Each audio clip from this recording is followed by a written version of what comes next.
Строительство новой компрессорной станции стало одним из этапов программы предприятия по снижению энергопотребления. Новая станция, по сравнению со старой, которая использовалась здесь с 1998 года, компактная и автоматизированная, практически не требует человеческого вмешательства.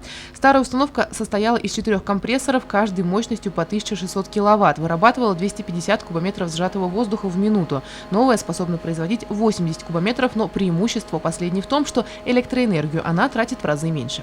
Еще один плюс в том, что новая блочно-модульная компрессорная станция работает только по необходимости и автоматически выключается, когда сжатого воздуха в шахте достаточно. Руководство предприятия прогнозирует, что тем самым новая станция в скором времени и сама окупится.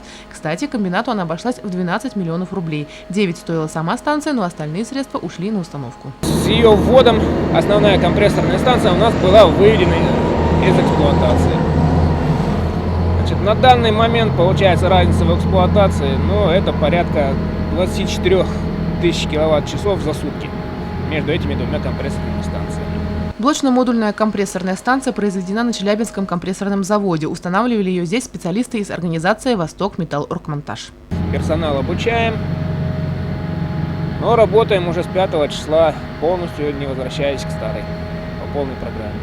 Значит, обслуживающий персонал, получается, у нас 4 человека полностью на обслуживании. Причем эти 4 человека занимаются не только компрессорной станцией, но еще и вентиляторной установкой и складами ВВ. Поэтому обслуживание здесь по минимуму. Елена Афанасьева, Гурхамитов, Радмир Сингулов, Любовь Карпова, телекомпания СТВ.